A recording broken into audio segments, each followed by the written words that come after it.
واش عمرك وقفتي نهار وفكرتي وسولتي راسك علاش كاينين ناس حياتهم كتكبر وكتحسن عام بعد عام وناس اخرين كيبقاو ديما في بلاصتهم رغم داك الجهد اللي كيعطيو داك التعب ما كاين حتى شي نتيجه؟ الجواب ماشي سهل ولكن بسيط في الفهم ديالو. الا ركزتي معايا مزيان راه غادي تفهم الطريقه الصحيحه اللي كتخلي هاد الناس يوليو اغنياء ودائما حياتهم كتحسن الافضل. الحقيقه اللي ما كيهضرش عليها بزاف ديال الناس هي ان الفارق الحقيقي ماشي في الفلوس اللي عندك دابا وماشي في الشهاده وماشي حتى في البلاد اللي انت عايش فيها.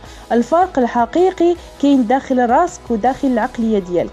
خدم هذه الفكره مزيان معايا وشوف النتائج اللي غادي تكون عندك. جوج ديال الناس يمكن يكونوا في نفس المدينه ونفس الظروف ولكن عندهم حتى هما نفس الفرص، ولكن كاين واحد فيهم كيتبدل وكيطلع والثاني كيبقى كيدور في بلاصتو كيبقى كيدور في نفس الدائره. علاش؟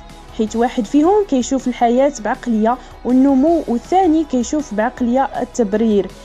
اول حاجه خاصك تفهمها هي ان الفشل ماشي هو النهايه.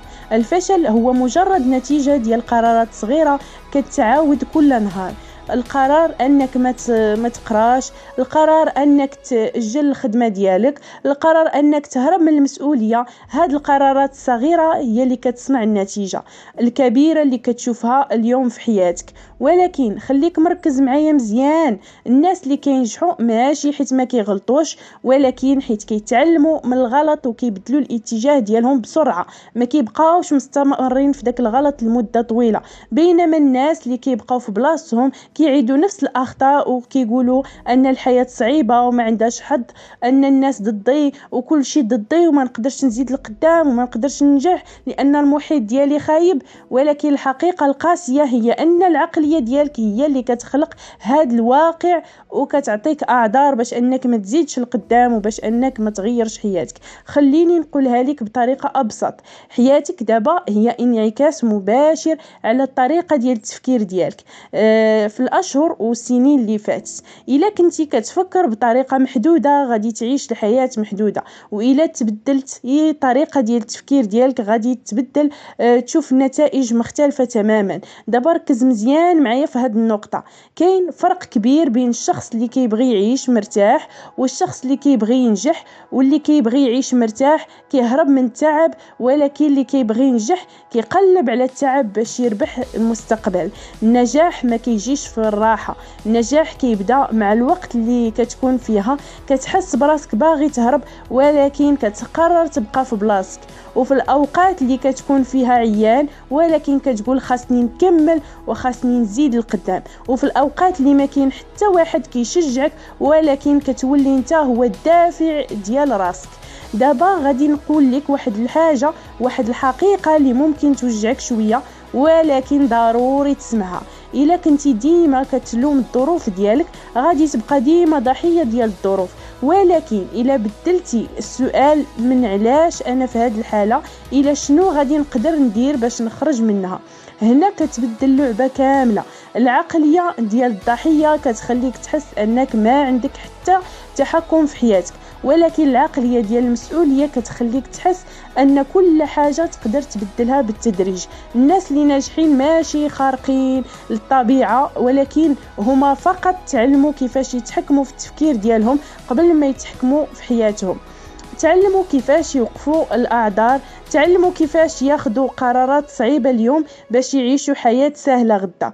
وخلي عندك هاد الصوره في بالك، كل مره كتاجل فيها خطوه صغيره انت ما كتوقفش فقط، انت كترجع اللور، وكل مره كتختار فيها الراحه على التطور كتزيد تبعد على النسخه القويه ديالك. ولكن مازال ما فاتكش الوقت، حيت الحقيقة الجميلة هي أنك تقدر تبدل كل شيء في أي لحظة، ولكن الشرط الوحيد هو أنك تبدأ تفكر بطريقة مختلفة. الناس الناجحين كيسولوا راسهم شنو نقدر نتعلم اليوم، كيفاش نقدر نتحسن ولو بنسبة 1%، شنو هو الخطوة اللي غادي تقربني من الهدف ديالي. أما الناس اللي كيبقاو في بلاصتهم كيسولوا علاش أنا، علاش الظروف ضدي، علاش ما عنديش حظ. نفس الحياة ولكن تفكير مختلف تماما. تماما، نتيجة مختلفة كذلك حتى هي تماما. وغادي نزيدك واحد الحاجة مهمة بزاف، الانضباط أهم من الحماس، حيت راه الحماس كيمشي وكيجي، ولكن الانضباط هو اللي كيبني نتائج حقيقية. إلا كنتي غير كتخدم ملي كتكون موتيفاسيون، غادي تبقى متذبذب مع الوقت، ولكن إلا وليتي منضبط غادي تولي حياتك مستقرة وقوية. دابا غادي معايا دقة بدقة، وخليك حتى الأخير الفيديو حيت غادي تستفد بزاف من هذا الفيديو. تخيل معايا أن كل نهار كدير خطوة صغيرة نحو الهدف ديالك، حيت إلا كانت بسيطة، قراءة ولو غير 10 صفحات في النهار، تعلم مهارات جديدة، خدمة على هاد فكرة جديدة مثلا، مع الوقت غادي الخطوات الصغيرة كتولي حياة جديدة كاملة.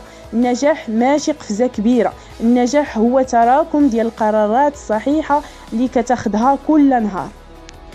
ودابا اجي ندخلو للعمق اكثر، حيت المشكل الحقيقي ماشي في الافكار، ولكن في العادات اللي كتعيش بها كل نهار بلا ما تحس. شحال من واحد كيبغي ينجح ولكن كيبدا نهار بنفس الطريقه ديال اي واحد عادي، كينوض الصباح، كيمشي للهاتف ديالو، كيتشتت، كيدخل في تيك توك والانستغرام وكيضيع ساعات قبل ما يدير حتى شي حاجه في النهار ديالو. ومن هنا كيبدا الفرق. الناس الناجحين ما كيسمحوش الاول ساعه من النهار ديالهم تكون فيها الفوضى، حيت اول ساعه كتحدد الاتجاه ديال النهار كامل. تخيل معايا شخص كيبدا نهار بالتركيز، بالتعلم، بالتخطيط، يعني يوميا كينوض الصباح شنو غادي يحط في التخطيط ديالو ديال داك النهار، وشخص اخر كيبدا نهار بالتشتت والكسل. واش ممكن نفس النتائج يخرجوا منها في نهار واحد؟ راه ما مستحيل تماما. ولكن ماشي غير هاد الشيء فقط، كاين عادات خطيره بزاف كتقتل الطموح ديال بزاف ديال الناس، وهي عاده التاجيل. غدا نبدا، مازال الوقت، غير ما نكونش في المزاج مزيان، ودابا ان شاء الله يتقاد لي المزاج غادي نبدا، دابا حاليا عندي الظروف. ولكن الحقيقه القاسيه هي ان غدا كيبقى ديما نفسو الا ما تبدلتيش اليوم. الناس اللي كيوصلوا لشي حاجه كبيره في حياتهم ما كيبقاوش كينتظروا اللحظه المثاليه، كيخدموا باللحظه الحاليه حتى الا كانت ناقصه. دابا بغيت تسول راسك بصراحه، شحال من فرص ضيعتيها غير حيت اجلتيها، وشحال من فكره بقات حابسه الخوف ديالها داخل راسك حيت ما درتيهاش. الخوف ما كيمنعكش من النجاح، الخوف كيمنعك غير البدايه، ولكن ملي كتكسر داك الحاجز ديال الخوف كتكتشف ان الامور ماشي صعيبه كيف كنتي كتخيلها قبل. خليني نقول لك واحد الحاجه بشكل واضح، ان النجاح راه ما عندوش علاقه بالذكاء فقط. كاينين الناس اذكياء بزاف ولكن حياتهم واقفه، وكاينين ناس عاديين ولكن عندهم انضباط ودايرين نتائج كبيره في حياتهم. علاش؟ حيت الانضباط كيغلب المواهب بلا نظام. دابا ركز معايا مزيان، كل مره كتقول فيها ما نقدرش انت كتبرمج راسك على الضعف، وكل مره كتقول فيها غادي نحاول انت كتحرك راسك نحو القوه. كل مره كتحاول انك تزيد القدام، كتقرب من الهدف ديالك اكثر. الكلمات اللي كتهضر بها مع راسك ماشي بسيطه، هي اللي كتصنع الايمان ديالك براسك وبلا ما كتحس. ودابا بغيتك تتخيل واحد الصوره، نسخه منك من بعد عام، اما انك ندمان حيت باقي كل شيء بحاله، او انك فخور حيت بدلتي الطريقه ديال حياتك ومشيتي خطوه بخطوه. الفرق بين هاد الجوج هادو نسخ ماشي حد، الفرق هو القرارات الصغار كتاخدهم اليوم. دابا غادي نعطيك سر بسيط ولكن قوي بزاف. الا بغيتي تبدل حياتك ما تحاولش تبدل كل شيء مره واحده، بدا غير بحاجه واحده، الانضباط في حاجه صغيره كل نهار، مثلا 10 دقائق ديال القراءه، ولا 10 دقائق ديال تعلم مهاره جديده، ولا خدمه على الهدف ديالك حتى ولا كان غير يعني ما واضحش مزيان. مع الوقت هاد الشويه كتولي قوه كبيره كتبدل حياتك كامله. واخا يكون الطريق ديالو طويل ما يهمش، حيت اللي كيوصل ماشي اللي كيجري بسرعة ولكن اللي كيبقى مستمر. دابا بغيتك نقول لك واحد الهضرة. الحقيقة الآخرة في هذا الفيديو، ما كاين حتى واحد غادي يجي يبدل لك حياتك بلا بيك، ما كاين حتى فرصة غادي تطرق بابك وتقول لك أنا الحل كيبدا منك انت، من القرار ديالك اليوم، ومن الخطوات الصغيرة اللي ممكن ديرها دابا. ربما دابا هاد الفيديو ماشي غير فيديو، يمكن يكون هو اللحظة اللي كتبدل فيها الاتجاه ديال حياتك كاملة. واخا تشوف الطريق صعيبة وما كتوقفش، وحيت كل شخص ناجح داز من لحظات كاين فيها باغي يستسلم، ولكن كمل، ما وقفش وما استسلمش. ودابا الا وصلتي حتى لهنايا، فهذا معناه انك مهتم فعلا تبدل شي حاجه في حياتك، وهذا الشيء هو البدايه الحقيقيه. وخاصني نقول لك اخر حاجه مهمه بزاف، الا حسيتي ان هذا الفيديو قدر يضيف لك ولو فكره واحده فقط، ما تبخلش على نفسك وعلى غيرك، دير لايك باش توصلك الرسالة لأكبر عدد من الناس. وكذلك اكتب لي تعليق وقول لي شنو هي أكتر حاجة أثرت فيك، وشارك الفيديو مع شي واحد ممكن يحتاج يسمع لهذا الكلام هذا اليوم قبل غدا.